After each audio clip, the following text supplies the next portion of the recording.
At the promotion meeting, I smiled and said, "I'm excited for my pay raise." My husband, the boss, chuckled. "A raise? No, that went to your sister." HR verified. I wasn't even on the list. My sister smirked. "Slipped my mind to tell you." That afternoon, I packed my things. But what I did next, no one saw it coming. The day I thought I'd finally get everything I deserved, my husband looked me in the eye and publicly humiliated me. But the real gut punch, he had my own sister by his side, ready to steal my entire life. Can you imagine the cold shock of realizing your entire life was a lie? Hello, everyone. Get comfortable, grab your coffee. What I'm about to tell you, well, it's the kind of story you think only happens in movies. But it happened to me, and it started on what was supposed to be the best day of my professional life. For months, I'd had that Thursday circled in red on my calendar. It was the day of the big promotion meeting.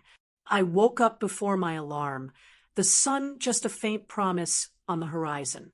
I remember the cool hardwood floor under my feet as I padded into the kitchen. I made coffee the way Preston, my husband, liked it, 2 sugars, no cream, and left it on the counter for him. I remember thinking in that quiet, hopeful moment, this was the day everything would change. All the sacrifice would finally pay off. For 8 long months, I had been the one holding our company together. It wasn't an exaggeration. It was a simple, quantifiable fact. The portfolio in my hands felt heavy as I got ready, not from the weight of the paper, but from the weight of the late nights, the missed dinners with my daughter before she left for college, the sheer, unadulterated effort I had poured into every single page. I'd single-handedly saved the Campbell Industries account, a contract worth a staggering $2 million a quarter. I did it by working until 3 o'clock in the morning for 2 straight weeks, living on stale coffee and adrenaline, anticipating every one of the clients' needs before they even knew they had them. I had personally managed the Morrison Hotel's crisis, flying to 3 different cities in 48 hours to do damage control before the story ever hit the press. I had completely overhauled our digital marketing strategy from the ground up, a project everyone else said was too ambitious, and increased our engagement by a staggering 340%. So, when I walked into that conference room an hour later, I was practically floating. The air buzzed with nervous energy. I smiled at the leadership team, my team, the people whose departments I had supported, and whose mistakes I had quietly fixed. My eyes landed on my husband, Preston, sitting at the head of the long mahogany table. He was the boss, the CEO, the man I had built this company with, the man I'd been married to for 12 years. I caught his eye, gave a little wink meant just for him, and said with a laugh in my voice that was full of anticipation, "I can't wait for my raise." A few people chuckled politely, the sound echoing in the high-ceilinged room. But Preston just laughed. It wasn't a warm, shared laugh. It was hollow, distant, amused. He looked up from his phone for the first time since I'd walked in, a device that seemed permanently attached to his hand these days, and the expression on his face made my chest tighten into a cold, hard knot. It wasn't pride. It wasn't approval. It was pure, undisguised amusement, and it was at my expense. He set down his phone with a deliberate, theatrical slowness that made the air in the room feel thick and hard to breathe. "Raise," he said, his voice carrying across the silent room. "Oh no, Lorraine, I gave it to your sister." The fluorescent lights overhead suddenly felt too bright, too harsh, like an interrogation lamp. They illuminated every face turned toward me, a gallery of pity, discomfort, and morbid curiosity. My sister Cassidy, my younger sister, the one I had helped with her homework, the one whose first resume I had written, the one I had personally recommended for an entry-level position here 3 years ago as a favor. Bethany from HR, a woman whose children I babysat during a family emergency, cleared her throat. The sound was unnaturally loud. She slid a thin manila folder across the polished table. It stopped a few inches from my portfolio, her perfectly manicured nails. A shade of pale pink-eyed complimented just last week, tapped against the cover twice. "You weren't even considered for the position, Lorraine," she said, her gaze fixed somewhere over my left shoulder. "The decision was made last week." I just stood there, my multi-million-dollar portfolio clutched against my chest like a shield. It felt useless now. And at that exact moment, as if on cue in some horribly written play, the heavy glass doors of the conference room swung open. In walked Cassidy. She was wearing a brand-new blood-red power suit, the kind of suit you wear when you want to make a statement, when you want to draw blood. She caught my eye as she walked towards the empty, high-backed leather chair next to Preston, the luxury seat, as we used to joke, the one reserved for the director of strategic marketing. "My chair." She offered me the slightest shrug, a dismissive little gesture that wasn't an apology but a declaration of victory. It broke my heart into a million tiny, sharp pieces. "Forgot to mention it," she said, her voice dripping with a false sympathy that was more insulting than any gloating could have been. She settled into her new chair, crossing her legs, the picture of effortless success. That afternoon, I cleared my desk.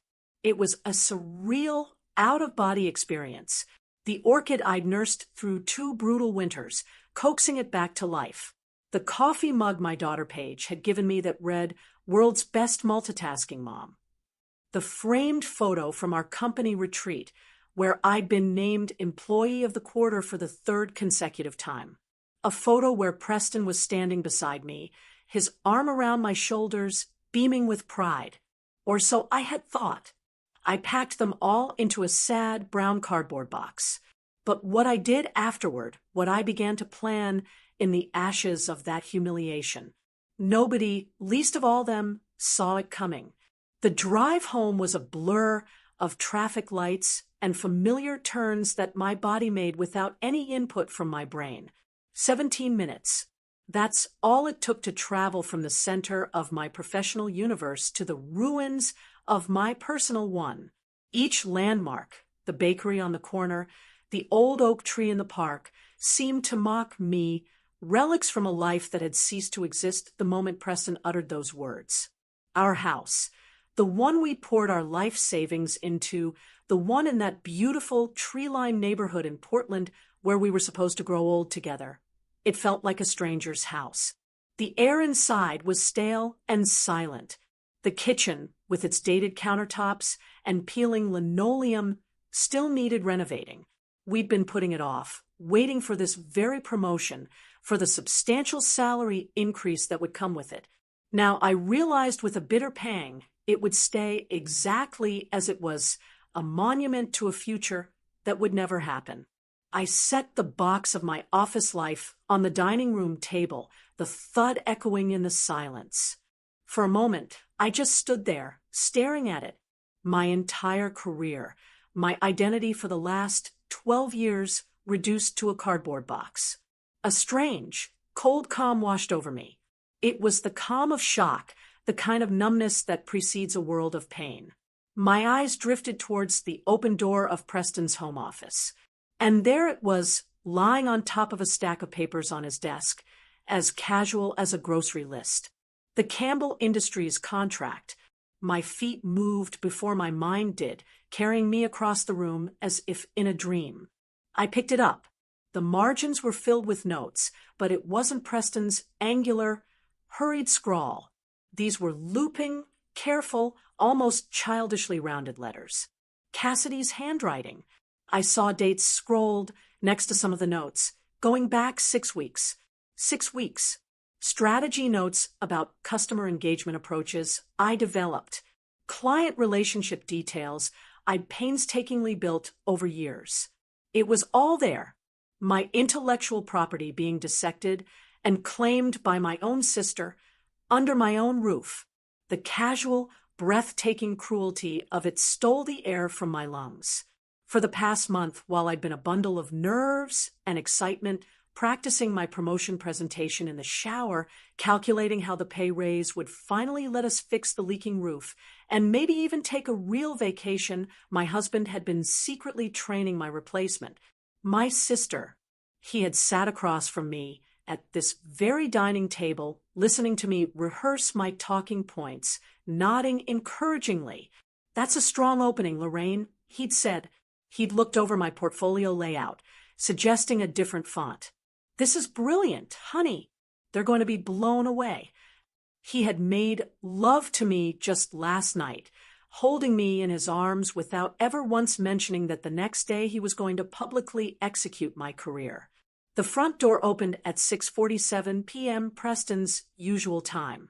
His keys hit the ceramic bowl by the entrance with their familiar cheerful clink, a sound I used to love. His footsteps moved through the foyer, paused for a beat as he surely saw my box on the dining table, then continued into the kitchen.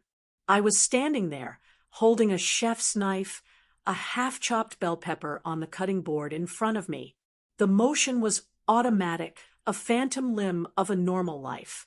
"Hey," he said, loosening his tie as he walked past me. "What's for dinner?" The absolute, stunning normality of the question made my hand tighten on the knife. He moved behind me to get a beer from the refrigerator, his cologne filling the small space between us. The same expensive cologne I bought him for Christmas, selected because it smelled like confidence and success. Now it smelled like lies. "Preston," I said, setting the knife down very carefully on the counter. I turned to face him. "We need to talk about today." He popped the beer cap against the granite countertop, a habit I'd asked him 100 times to stop because it left little marks. He took a long, slow drink, his eyes avoiding mine. "What about today?" he asked, his voice deliberately casual. "The promotion," I said, my own voice trembling slightly. "Cassidy, the fact that you've been handing my work over to her for weeks while I prepared a presentation you knew was utterly pointless." He let out a long, weary sigh, the kind he always used when he was about to explain to me why my feelings were irrational. "Lorraine, I told you the board had concerns about appearances. It's a conflict of interest, a husband promoting his wife. It just doesn't look good, especially with the Fletcher acquisition coming up." "The Fletcher acquisition?" I stared at him, incredulous. "The acquisition I structured, the one where I spent 3 weeks courting their CMO to make sure the transition would be smooth. That acquisition? Which is exactly why we need someone like Cassidy in that role," he said, taking another swig of beer. "Someone without personal connections that could be seen as a conflict." "Someone like Cassidy," I repeated, my voice dripping with sarcasm. "The woman who asked me last week what ROI stands for. She's leading a multi-million-dollar acquisition. She's using my frameworks, my client relationships, taking credit for campaigns I built at 3 o'clock in the morning while you slept peacefully beside me." "That's how business works, Lorraine," he said, his voice flat and cold. There was no apology in his eyes, no flicker of guilt, just the cold, hard wall of his decision. "You knew there would be complicated situations when we got married." Just then, the doorbell rang, sharp, intrusive. It made us both jump. It rang again, followed by a series of quick, impatient knocks. "I'll get it," I said, my voice barely a whisper. I needed to escape the suffocating air in that kitchen. I walked to the front door and pulled it open, expecting a package, a delivery, anyone but the person standing on my porch. It was Cassidy. She'd changed out of her red power suit and was now in a ridiculously expensive set of yoga clothes that probably cost more than my first car. Her smile was different now, brighter, more genuine, like we were just two sisters, best friends about to go grab coffee. "Hi, Lorraine.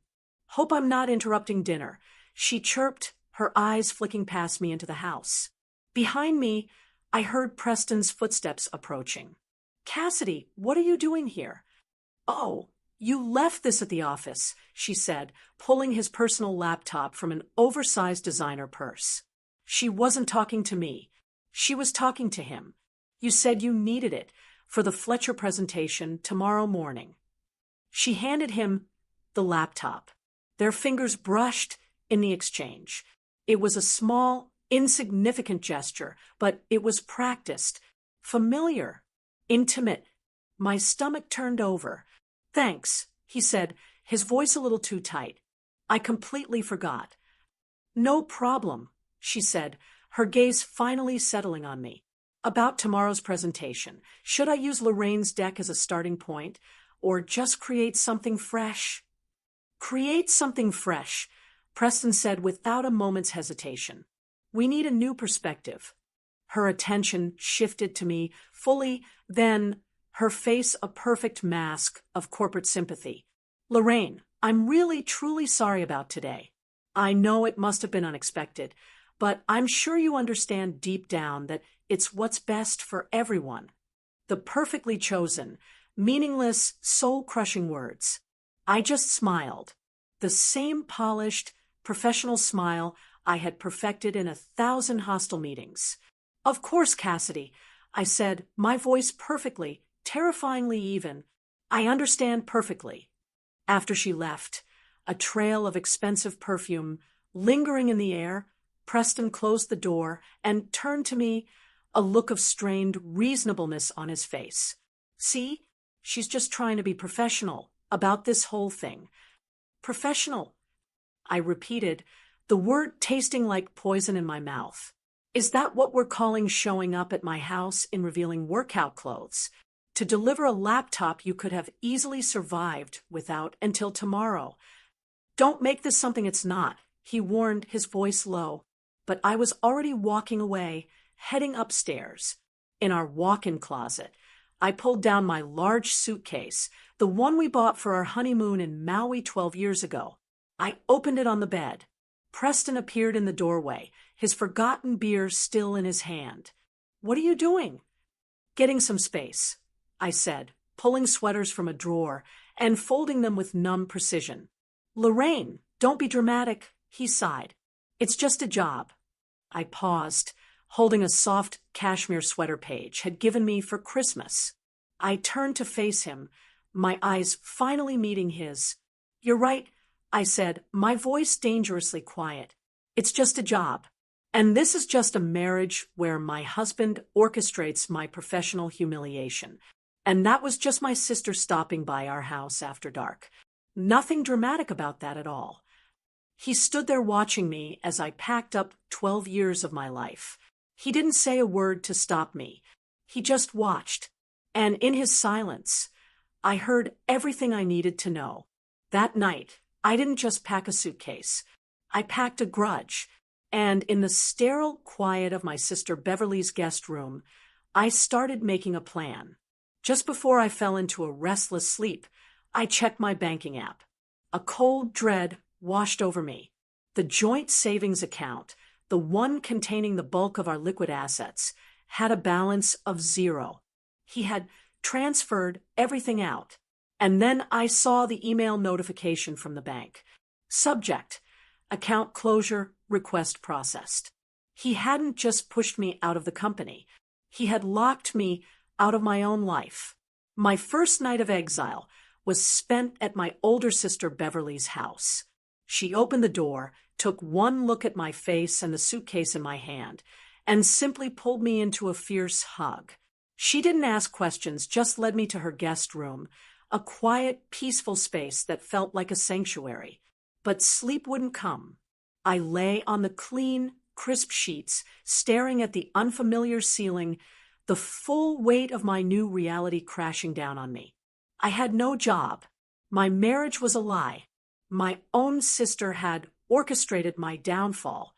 And now I had no money. Preston had been methodical.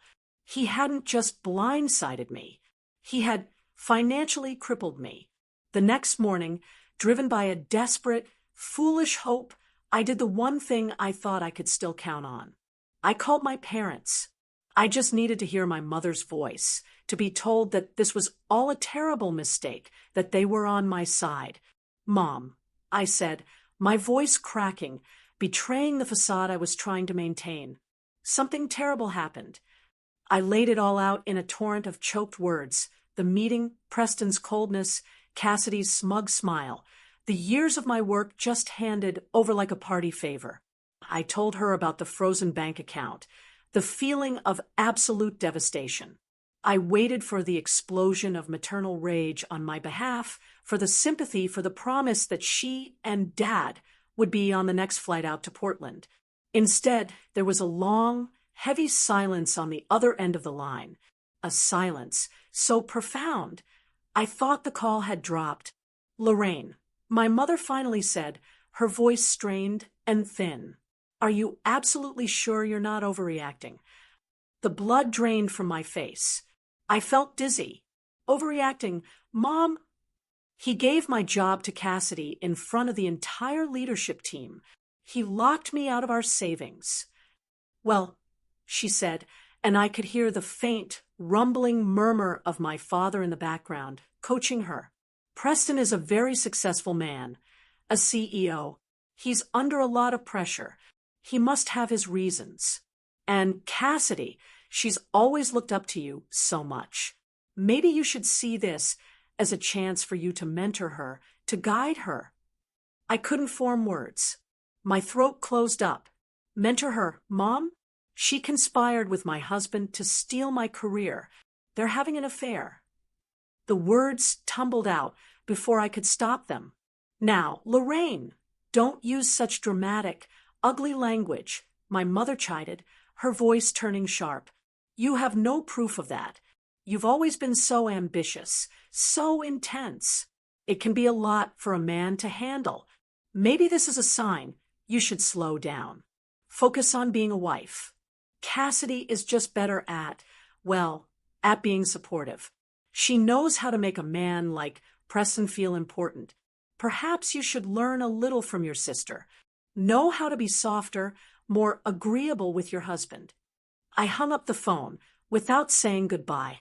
It felt like I'd been slapped, harder than any physical blow. It wasn't just a betrayal from my husband and my sister anymore. It was from my own parents. They had chosen a side, and it wasn't mine. They had always favored Cassidy, the pretty, charming one, while I was the serious, driven one. I see now that my success hadn't made them proud. It had made them uncomfortable. It had highlighted everything Cassidy wasn't. That night, huddled in the safety of Beverly's guest room, I realized I was utterly, completely alone. The despair was a physical thing, a heavy blanket threatening to suffocate me. I cried until I had no tears left, until my body was just a hollowed-out shell of exhaustion and grief. This was rock bottom. This was the point where you either shatter completely or you start to piece yourself back together into something harder, something sharper. And as the first gray light of dawn filtered through the window, a different feeling began to stir in the pit of my stomach, overriding the grief. It was rage. A cold, hard, clarifying rage. A rage that burned away the tears and left behind a core of pure, unadulterated steel. They had pushed me off a cliff into the darkest abyss. They just didn't realize they'd given me wings on the way down. Beverly's quiet suburban house became my war room. She was my rock, silently providing coffee, food, and the space I needed to think. My first challenge was a practical one. I was an army with no weapons. My access to the company servers had been revoked, my email locked, my digital life erased. But Preston had made one critical, arrogant mistake. He underestimated my memory. He knew I was a brilliant marketer. He'd forgotten that 15 years ago, when we were just a scrappy startup in a rented office, I was the one who designed and built our company's entire network architecture. I knew its backdoors. I knew its forgotten pathways. I knew its ghosts, because I had created them. The local public library with its rows of anonymous computers and free Wi-Fi became my new office. The smell of old paper and floor polish was a strange comfort. For 3 solid days, from the moment it opened until the moment it closed, I sat in a corner corral, nursing a single cup of lukewarm coffee from my thermos, my fingers flying across the grimy keyboard of a public computer. It was a painstaking, nerve-wracking race against time. I could feel their IT department, my old team, closing the loopholes, patching the very holes I was slipping through. My screen would flicker, a connection would be lost, and I'd have to find another way in using old administrator passwords I'd set a decade ago, and prayed no one had ever bothered to change. My heart pounded with a mixture of fear and adrenaline every time a librarian walked past. I was sure I was about to be caught, but on the 3rd afternoon, exhausted and almost ready to give up, I found it. It wasn't in the main marketing directory. It was buried deep in a partitioned server drive, mislabeled as 3rd quarter financial audits. A folder so boring no one would ever look inside. But the name of the single subfolder made the hair on my arm stand up. Project Nightingale. It was a code name Preston, and I had joked about years ago for a hypothetical palace coup. He was using our old inside jokes to hide his betrayal. My hand was trembling as I clicked it open. It was all there, a meticulous, cold-blooded plan to oust me dating back nearly a full year. There were emails between Preston and Cassidy discussing my emotional overinvestment in clients as a critical weakness. There were falsified performance reviews I'd never seen, full of fabricated complaints from anonymous colleagues about my abrasive management style. There were detailed financial projections modeling the company's performance after my departure with Cassidy at the helm. But it was the other files that made me physically ill. A subfolder labeled Travel and Entertainment. It was full of photos, dozens of them. Preston and Cassidy at a leadership conference in San Diego, a conference I knew for a fact I was supposed to attend before Preston told me it was canceled last minute due to budget cuts. They were on the beach, laughing, his arm draped possessively around her bare shoulders. A picture of them kissing, the city lights of Chicago twinkling behind them on the balcony of a hotel suite I knew for a fact was booked on the company dime. Receipts for dinners at restaurants that cost more than my monthly car payment. For jewelry, for weekend getaways, all meticulously filed under client entertainment. The download bar crept across the screen, agonizingly slow. 98%. 99%. My entire body was tense. Just as the transfer completed and the little icon appeared on my flash drive, the screen went black. A single stark message appeared in white text. System alert. Unauthorized access detected. Your IP address has been logged. They'd found me, but it was too late. I calmly pulled the cheap USB drive from the port. On that tiny piece of plastic, tucked safely into the pocket of my jeans, I held their entire conspiracy. I walked out of that library, not as a victim, but as a hunter with a pocket full of ammunition. Preston and Cassidy didn't just fire me. They set out to salt the earth so nothing could ever grow there again. The whispers started almost immediately a coordinated and vicious smear campaign. I heard them through the grapevine, through the sudden awkward silence when I called former colleagues, through the job interviews that were inexplicably canceled at the last minute. Did you hear about Lorraine? They said she was fired for gross incompetence, couldn't handle the pressure. No, I heard she was caught padding her expense reports.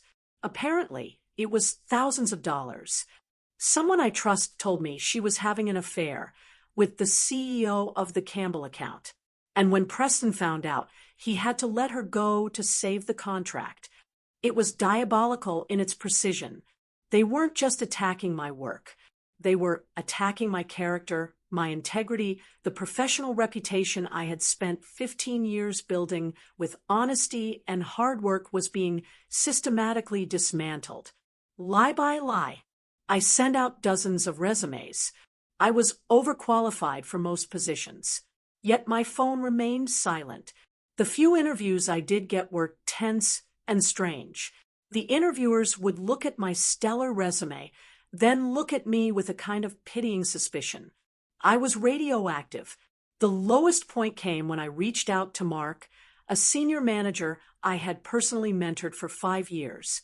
We'd been friends. I'd gone to his wedding, celebrated the birth of his first child. I had championed him, pushed for his last 2 promotions. I called him, my voice stripped of all pride, simply asking if he could act as a professional reference, if he could just speak to my work ethic and character. There was a long, uncomfortable pause. "Lorraine, I can't," he stammered, his voice laced with a discomfort that was almost worse than outright refusal. "Things are really complicated here, right now. Preston's made it very clear that, well, that anyone still in contact with you is also having their loyalty questioned." "So that's it?" I asked, my voice hollow. "After all those years, after everything I did for you, you're just going to let them destroy me with lies?" "I have a mortgage, Lorraine," he said quietly, his voice full of shame. "I have 2 kids in private school. I'm sorry. I really am." He hung up. That betrayal from someone I had trusted and supported cut deeper than I expected. It was a brutal lesson in corporate survival. When the ship is sinking, the rats don't just flee. They'll chew off your leg to use as a flotation device. But their scorched earth campaign had an unintended side effect. It made them sloppy. They were so focused on assassinating my character and rewriting the past, they didn't pay enough attention to their present. And that's when I decided it was time to stop defending myself and start investigating them. If they were going to accuse me of financial misconduct, I was going to find out where the real rot was. And thanks to the files on my flash drive, I had a pretty good idea exactly where to start digging. I knew I couldn't win this war alone. I needed allies, people who had been wronged by the same regime and who had their own scores to settle. My first call was to Eliza Carter. Finding her wasn't easy. After being forced out, she had practically vanished from the professional world. No updated LinkedIn, no new job announcement. It took 2 days of deep diving online, but I finally found her name listed as a part-time bookkeeper for a small, family-owned construction company in a dusty industrial park on the outskirts of the city. I walked into the cluttered office, the air smelling of sawdust and coffee. Eliza was sitting behind a metal desk, looking smaller than I remembered. Her once sharp business suits replaced by a faded cardigan. When she saw me, her eyes widened in a mixture of surprise and alarm. We sat in a tiny, windowless break room that smelled of microwave popcorn. I laid it all out for her. The ambush, the smear campaign, the evidence I downloaded. She listened intently, her face an unreadable mask. "I can't help you, Lorraine," she said flatly when I finished. She wouldn't meet my eyes. I signed an NDA with a very nasty non-disparagement clause. Preston's lawyer made sure it was ironclad. "He'll sue me into oblivion. I've already lost my career. I can't lose my house, too. He's already ruined me. Eliza," I said, my voice quiet but intense. "They're not just firing people anymore. They're trying to erase them. You meet? Who's next? They're building their little empire on our graves." I leaned forward, my eyes locking with hers. "They accused me of stealing. So I started looking. I have the expense reports Cassidy has been filing. The ones for client entertainment dinners for 4 at 5-star restaurants on nights when the client was verifiably in another state. Hotel suites, jewelry." I saw a flicker of something in her eyes. the righteous anger of a fellow accountant who despises sloppy fraud. He's gotten arrogant. I pressed on. And she's a fool. She's not just padding expenses anymore. She's committing wire fraud, billing hours to federal contracts for work that was never performed. It's not just mismanagement. It's a felony. And your signature is on the last clean set of books. Mine is on the project she's taking credit for. We are the only two people on Earth who can piece the whole ugly story together and prove it. She was silent for what felt like an eternity, her fingers tracing the rim of her styrofoam coffee cup. Finally, she looked up at me, her eyes hard. When I left, she said slowly, I made a full, encrypted backup of the entire Q2 financial database. As a personal precaution, she reached into her worn leather purse and pulled out a small, silver flash drive. I also have that recording, she added, her voice dropping to a whisper, of Preston in my exit interview.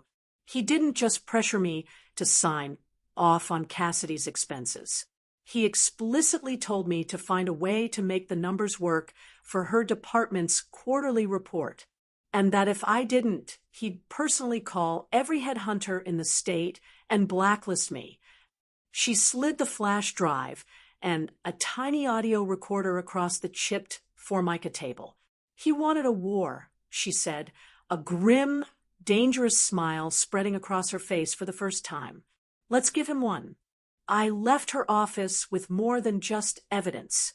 I had my first soldier, and she had just handed me a cannon. My next stop was a quiet diner to meet with two other women who had been pushed out in the last year. One was the former head of strategic planning, the other the VP of operations.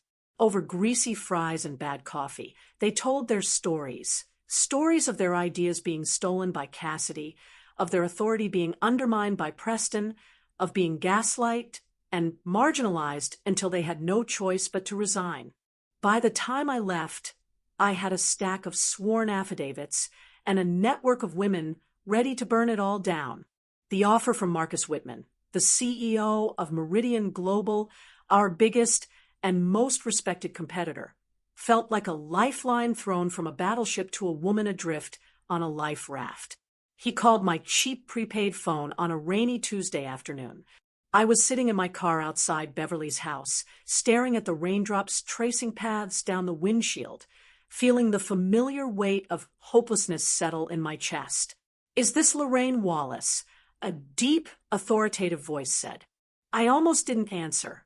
I was tired of calls from bill collectors and recruiters who had suddenly gone in a different direction. "This is she," I said, my voice flat. "Lorraine, my name is Marcus Whitman. I'm the CEO of Meridian Global. I hope I'm not disturbing you." I sat bolt upright, nearly choking. It was like getting a call from the president. "Mr. Whitman." "Hello." "No, not at all." "Please call me Marcus, Lorraine. I've been in this business a long time. I know talent when I see it. I also know corporate politics when I smell it. I don't give a damn about the rumors I'm hearing from that sinking ship across town. I care about the 340% increase in digital engagement you delivered last year. I care about the fact that you single-handedly saved the Campbell Industries account from walking out the door. I care about results. Tears pricked my eyes. To be seen. To have my actual work, my accomplishments, acknowledged after weeks of being treated like a pariah. It was overwhelming. I had to put my hand over the phone's mouthpiece to stifle a sob. "Portland's business community is smaller than you think," he continued, his voice kind but all business. "Word travels when top-tier talent is suddenly and inexplicably on the market. We're expanding our strategic marketing division. The position is director, but frankly, that's just a starting point. I'm offering you a starting salary that's 30% higher than what I imagine you were making, full creative control, and a budget to build your own team from the ground up." I was speechless. My mind was reeling. "There's one more thing," he said, and I could hear the smile in his voice. I'll have my corporate lawyer look at your non-compete clause. Given the circumstances of your departure, which I suspect constitute constructive dismissal, I'm willing to bet we can drive a truck through it. You bring me 3 of your former major accounts, and I'll make you vice president within 6 months. What do you say, Lorraine? Are you ready to come play in the major leagues? Standing in that dreary, rain-soaked driveway, I felt the first real spark of hope ignite into a blazing fire. This wasn't just a job. This was a platform. This was a war chest. This was redemption. I accept, I said, my voice steady and clear for the first time in weeks. When can I start? Monday, he said. Welcome to Meridian, Lorraine. I think we're going to do great things together. I ended the call and let out a breath I didn't realize I'd been holding for a month. The game had just changed. I was no longer a desperate, unemployed woman fighting for scraps. I was the incoming director at Meridian Global, and I had an army to build. My next call was to my daughter, Paige. I had tried to shield her from the worst of it, feeding her vague assurances that I was just taking a break. But I needed her now, not just for her emotional support, but for her skills. Mom, you sound different, she said, her voice sharp with perception after I told her the news. You sound like you again. I have a fight on my hands, sweetheart, a big one, and I need your help. Anything, she said without a moment's hesitation. Paige was a computer science major, a digital native who was brilliant and tech-savvy in ways I could only pretend to be. That night, over a long, encrypted video call, she became my technical advisor. She walked me through setting up multi-layered security for all my evidence, creating a dead man switch that would release the files to a journalist if anything happened to me. If you're going to war, Mom, you need to protect your communications and your assets, she said, her young face set with a grim determination that mirrored my own. Then she hesitated. Mom, I always knew something was weird with Aunt Cassidy. The way she'd laugh too loud at Dad's jokes. The way she always had to be the center of attention. Last Thanksgiving, she called him Pray right in front of everyone. I wanted to throw the entire bowl of cranberry sauce at her head. Why didn't you say anything? I asked softly. Because you seemed happy, she said, her voice small. And I thought maybe I was just being a jealous teenager. She looked up, her eyes meeting mine through the screen. But this isn't imagination, is it? No, baby, I said, my heart aching for the innocence she had lost. It's not. I now had my most important ally. The Wallace women were officially going to war, with a new job secured, and my evidence safely encrypted and backed up in 3 separate locations, thanks to Paige. It was time to move from defense to offense. Preston and Cassidy thought they were fighting a ghost. They had no idea I was about to bring the whole haunted house down on top of them. My first move was quiet, precise, and aimed directly at the heart of their power structure. It was an email drafted and redrafted 17 times until every word was a perfectly sharpened, poison-tipped dart. It wasn't an accusation. It was an expression of grave concern regarding potential fiduciary mismanagement and its impact on shareholder value. I sent it from a secure, anonymous email address to a single, very carefully chosen recipient, Sterling Hayes, the longest-serving member of the board, a notorious stickler for ethics, and a man who personally despised Preston's flashy, corner-cutting style. The email didn't mention my name or my scandalous dismissal. It simply laid out a series of troubling data correlations that any competent board member would find alarming. It pointed out, with attached, heavily redacted documentation, how the marketing department's budget had seen a 40% increase in discretionary and entertainment spending that directly coincided with Cassidy's promotion. It highlighted, using publicly available data, how client retention numbers, while publicly stable, were being propped up by hiding the quiet loss of 3 mid-level accounts, losses that occurred shortly after their primary contact had left. It noted that employee turnover in that specific department had tripled in 6 months, with exit interviews citing leadership concerns that were, according to HR records I'd managed to glimpse, never addressed or escalated. I attached a single, heavily redacted spreadsheet from Eliza's files, just enough to show that the numbers were real and that I had more. The email was designed to light a small, contained fire in the one place Preston couldn't easily extinguish it: the boardroom. It was a formal invitation for the board to start asking its own questions.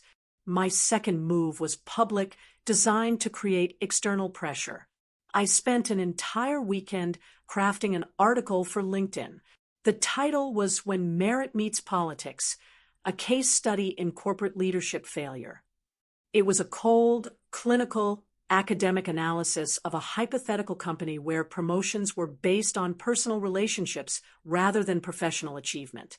I described with charts and graphs how such an environment inevitably leads to financial instability, the loss of institutional knowledge, and a toxic culture that drives away top talent. I didn't use a single name or company identifier, but for anyone in the close-knit Portland business world, the parallels would be unmistakable and deeply embarrassing.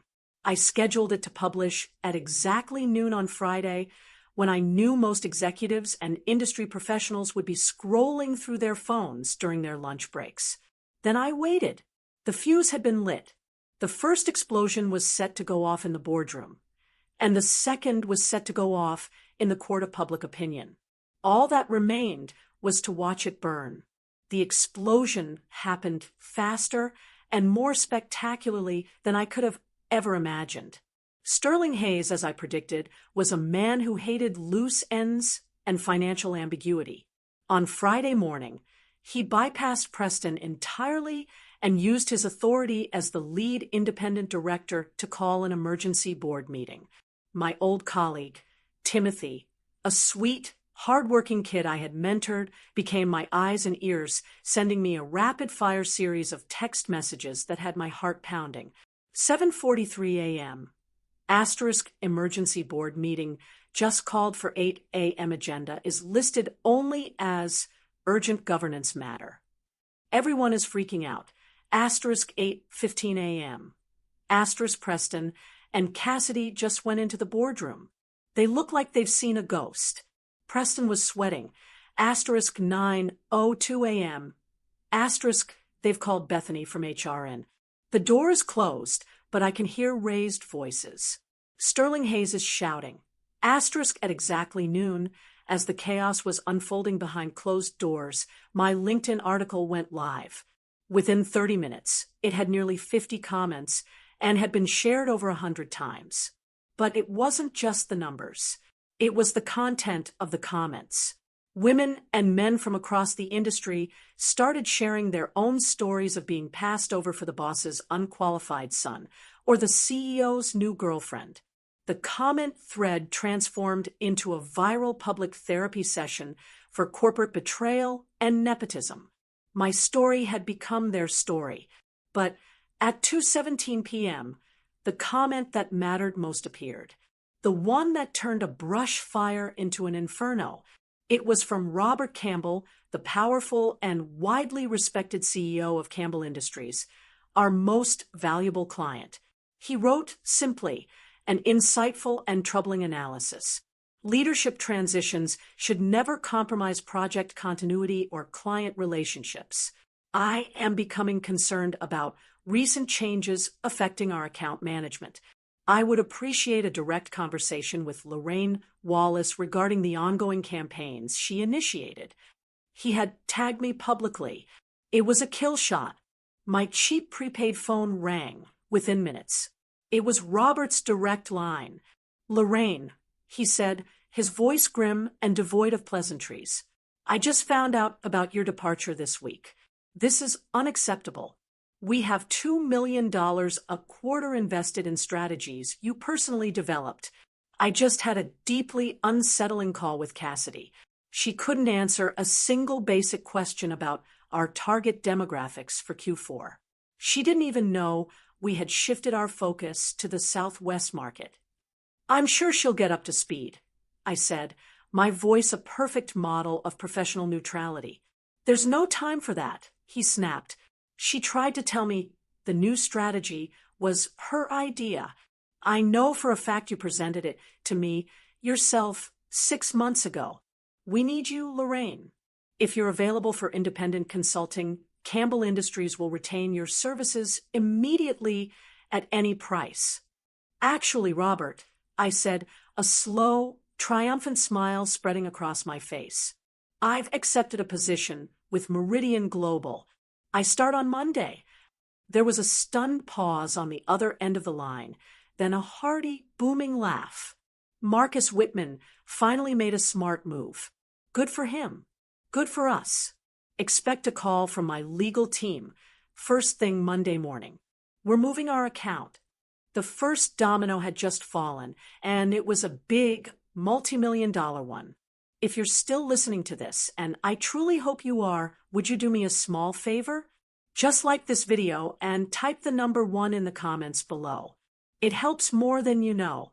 It tells me that you're here with me on this journey, that my story matters. It's a huge encouragement for me to keep going. So, please just type the number 1 so I can see you. And now, let me tell you what happened next. After Robert Campbell's call, the dam broke. It was a flood. By 4 p.m., my phone, which had been silent for weeks, was buzzing incessantly. 2 more major clients, Morrison Hotels and Pinnacle Brands, had seen Robert's public comment on LinkedIn and called Preston directly, threatening to pull their multi-million-dollar contracts. They both specifically cited the unacceptable and unexplained loss of their primary strategic contact, me. Preston, clearly in a full-blown panic and demonstrating the poor judgment that was about to become his trademark, did something incredibly stupid. He had Cassidy send out a company-wide email.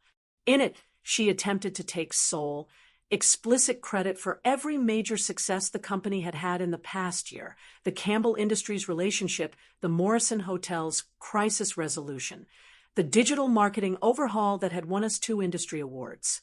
It was a desperate, blatant, and easily disprovable lie. What she didn't realize, what neither of them knew, was that I was 1 step ahead.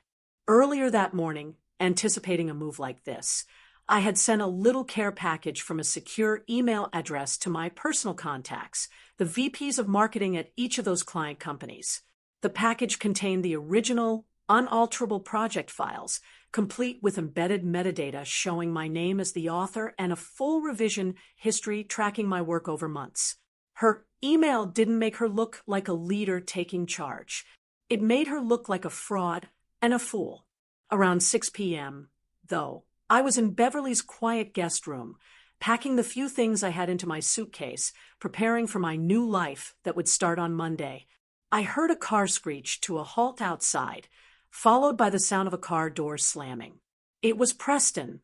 He didn't knock. He stormed up the walkway and pounded on the door like he was trying to break it down. Beverly opened it, a formidable, protective presence blocking his path. "You are not welcome here, Preston. I need to talk to my wife," he hissed, his face pale and blotchy, trying to push past her. I walked to the doorway, calm and composed. "There's nothing left for us to say." His eyes, when they met mine, were wild with a desperation I'd never seen before.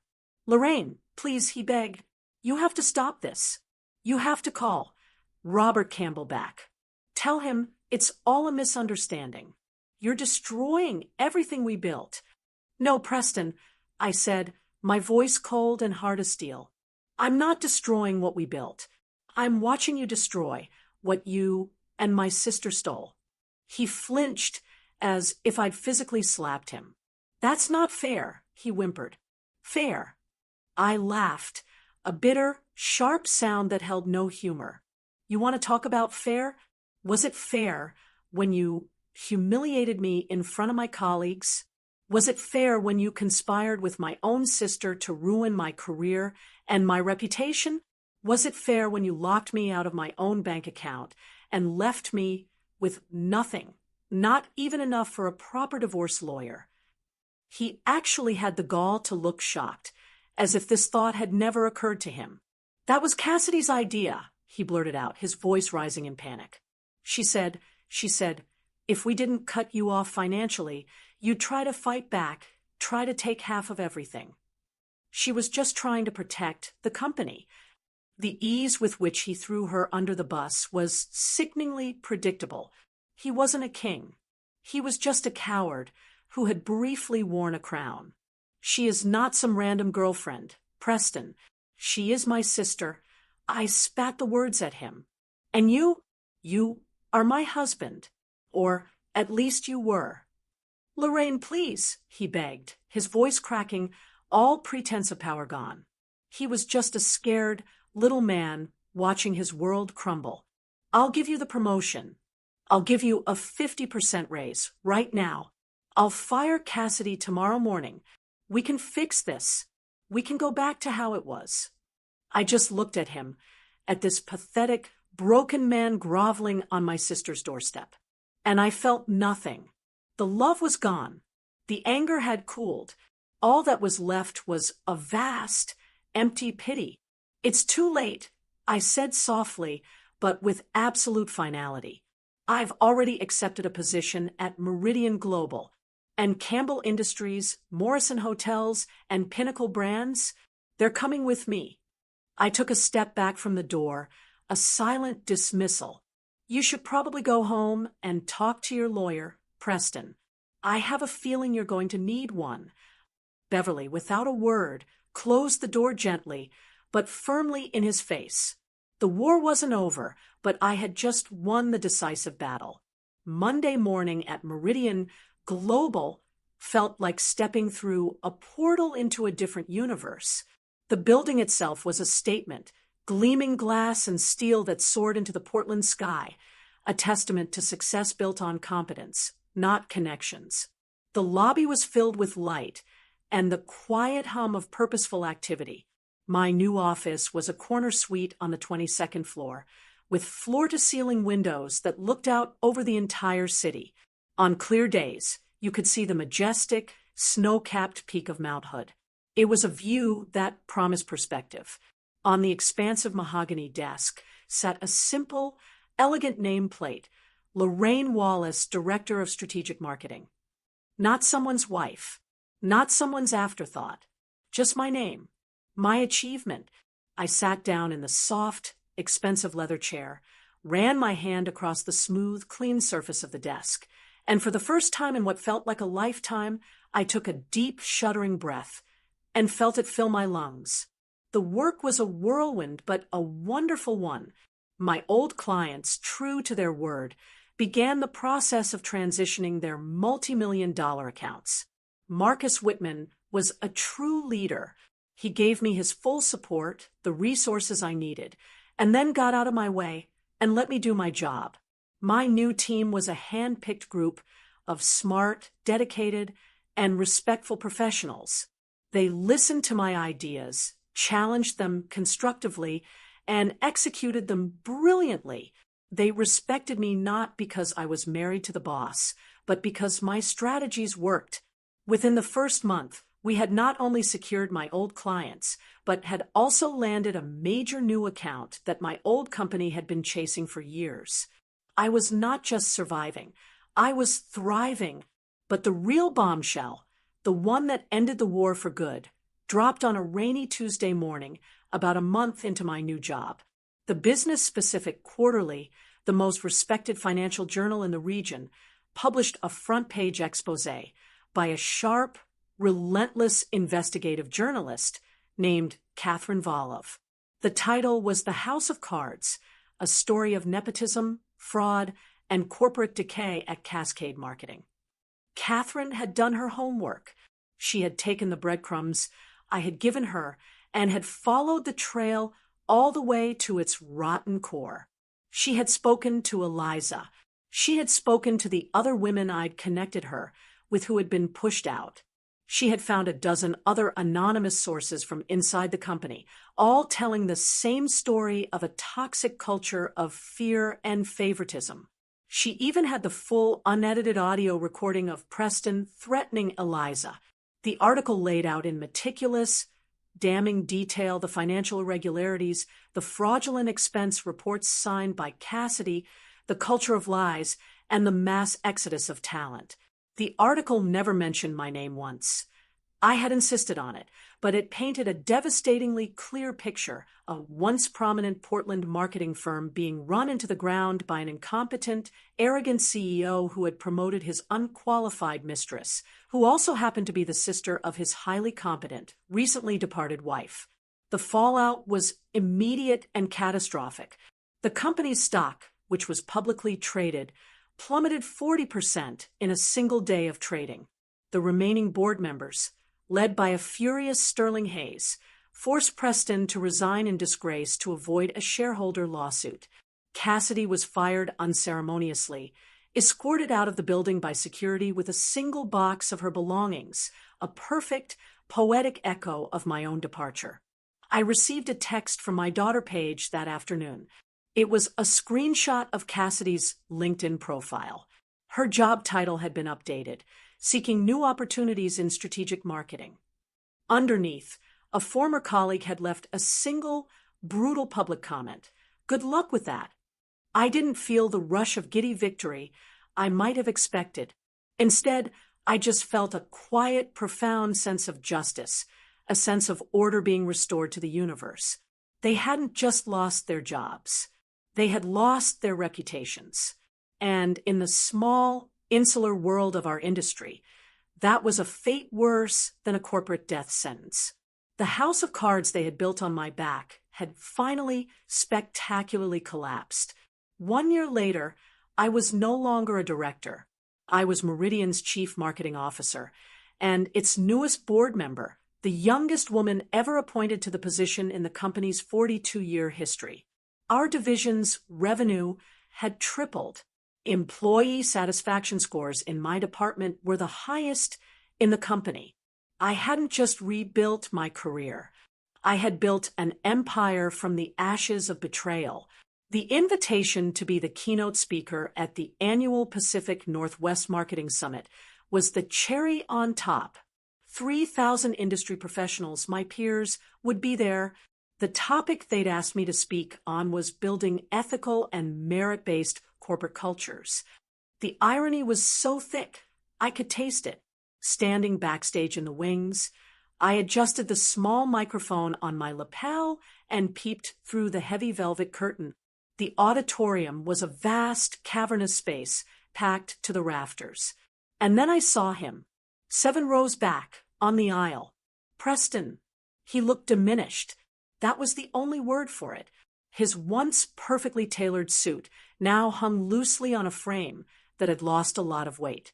His hair was more gray than I remembered, and his posture was stooped, carrying the invisible weight of failure. He wasn't the powerful, arrogant CEO anymore. He was just another man in a crowd, desperately trying to look like he belonged. Our eyes met for a fleeting second across the crowded room, and he quickly looked down at his program, his face flushing. When they announced my name, the applause was thunderous. It washed over me as I walked onto the stage, into the warm, bright lights. I looked out at the sea of faces, at the people who had once whispered rumors about me, and I felt a profound sense of peace. 2 years ago, I began, my voice steady and clear, carrying to the furthest corners of the room. I believed that hard work guaranteed recognition. I believed that excellence would always triumph over politics. I believed that the people closest to us, our family, would be the ones to champion our success, rather than steal it. I paused, letting the words hang in the air, letting the weight of them settle. I was wrong. And that painful, public lesson taught me something invaluable. Meritocracy isn't something that just happens naturally. It's something we have to build, protect, and defend fiercely every single day. For 45 minutes, I laid out my blueprint for success. I shared case studies from Meridian's incredible growth. I talked about creating environments of psychological safety. I spoke about the tangible, bottom line value of integrity. I never mentioned his name. I never mentioned his company. I didn't have to. Everyone in that room knew the story behind the story. The standing ovation lasted 4 full minutes. As I walked off stage, my heart soaring, my phone buzzed in my pocket. It was a text from an unknown number. From him. *Lorraine. Please. 5 minutes. I just need to explain. To apologize. I looked at the message for a long moment. Then I deleted it without responding. There was nothing left to explain. There was nothing left to apologize for. He was part of my history, not my destiny. A few weeks later, Marcus Whitman called me into his office. "Lorraine," he said, a strange, knowing smile on his face. "I have an unusual situation. We've been approached about an acquisition." He pushed a thick folder across his desk. The name on the tab was Cascade Marketing, Preston's old company, or what was left of it. After he was ousted, the company had entered a death spiral.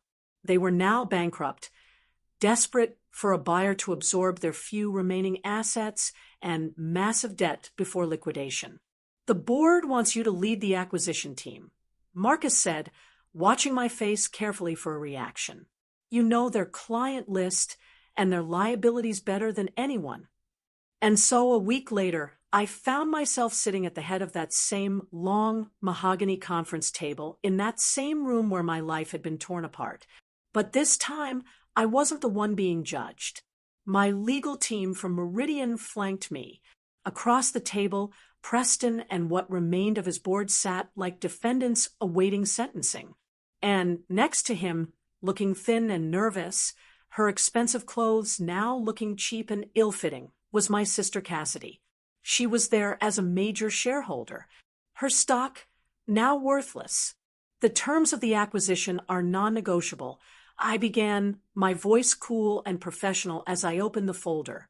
"Meridian will absorb your 3 remaining profitable client contracts. We will not be taking on any of your outstanding debt. As for personnel," I paused and pulled out 2 single-page documents. I had asked our lawyer to prepare myself. "These executive positions are redundant and will be eliminated immediately with no severance, as per the bankruptcy filing." Preston's name was on the first one. Cassidy's name was on the second, under her now worthless title of shareholder. Her head snapped up, her eyes wide with a mixture of disbelief and fury. "You can't do this," she hissed across the table, her voice cracking. "After everything, I'm your sister. You owe me." I looked at her, really looked at her for the first time in 2 years. I saw the petty jealousy that had curdled into malice, the bottomless greed that had erased all sense of loyalty or love, and I felt nothing but a distant clinical pity. "Cassidy," I said, my voice devoid of all personal emotion, addressing her as I would any failed business associate. "From a strategic and financial perspective, you bring no value to our organization." I picked up my pen, the same elegant fountain pen Marcus had given me when I made CMO. I signed both termination papers with a steady, confident hand. "The meeting is concluded. Our legal team will handle the remainder of the transition." I stood up, gathered my documents, and walked out of that room, leaving them to the ruins of the kingdom they had stolen. I didn't do it for revenge. I did it because it was the right business decision. And that, I realized, was the most absolute and satisfying victory of all. In the years that followed, my life blossomed in ways I could never have imagined when I was crying on a lumpy motel bed. Paige graduated summa cum laude from college. Her groundbreaking thesis on ethical leadership in modern corporations winning national acclaim. She turned down offers from a dozen top firms to join my team at Meridian, not because she was my daughter, but because she was the most brilliant, creative young strategist I had ever met. Together, the Wallace women were a force of nature, building something incredible, something lasting. My relationship with my sister Beverly grew closer than ever. She was my staunchest ally and my dearest friend. My parents, well, that relationship remained complicated. They never fully apologized or acknowledged the depth of the harm they'd done. But in their old age, there was a quiet, regretful understanding in their eyes that they had backed the wrong horse. I learned to accept their flawed love for what it was and moved on. As for Preston and Cassidy, their stars didn't just fall. They vanished into a black hole of their own making. Preston, with his reputation in tatters, tried to start a small consulting firm, but no one would hire him. The last I heard, he was selling extended car warranties out of a cubicle in a strip mall in the suburbs. Cassidy, unable to hold down a job, eventually moved back in with our parents, her bitterness a constant, toxic presence in their home. But my life was no longer defined by them or by my reaction to them. It was defined by my work, by my wonderful daughter, and by a new, unexpected purpose I discovered quite by accident. It started small. I began quietly mentoring young women who reached out to me on LinkedIn after my keynote speech became legendary in the industry. Women who were stuck in toxic work environments, who were being gaslighted, whose ideas were being stolen, who were being told they were too emotional or too ambitious. I'd listen to their stories, which were all variations on my own. I'd give them advice, help them polish their resumes, and when I saw real, untapped talent, I'd make a quiet call to a contact and open a door. It grew into something bigger, something more meaningful than any marketing campaign. I used a significant portion of my now substantial earnings and stock options to establish the Wallace Foundation, a nonprofit dedicated to providing free legal aid, career coaching, and networking support for women facing workplace discrimination and harassment. We helped women fight illegal NDAs, negotiate fair severance packages that allowed them to land on their feet, and find new jobs in companies that would value them. One evening, I was at a fundraiser for the foundation. The room was buzzing with the energy of hundreds of women, lawyers, doctors, artists, executives, all of whom had been touched by our work in some way. A young woman came up to me, her eyes shining with unshed tears. Her name was Grace. We had helped her leave an emotionally abusive boss a year prior, and now she was a rising star, a VP at a major tech firm. "You don't just give advice, Lorraine," she said, grabbing my hand, her grip surprisingly strong. "You give people their power back. You don't just open doors, you teach us how to build our own. You change my life." Looking at her, at all the powerful, resilient women in that room whose lives we had touched, I finally understood. The betrayal, the pain, the public humiliation. It wasn't the end of my story. It was the crucible that had forged me into the woman I was always meant to become. My true legacy wasn't the titles on my business card or the numbers on my balance sheet. It was this. It was the ever-widening circle of women helping other women, turning their pain into purpose, their scars into strength. Preston and Cassidy had tried to bury me deep in the cold, dark earth. They never imagined that they weren't at a funeral. They were at a planting. Thank you so much for listening to my story. If it resonated with you in any way, if you've ever felt overlooked, underestimated, or betrayed, please know that you are not alone. And know that your greatest strength is often forged in your deepest pain. I'd be honored if you would share your own thoughts or a piece of your own story in the comments below. I read every single one, and they give me strength. Take care of yourselves and each other.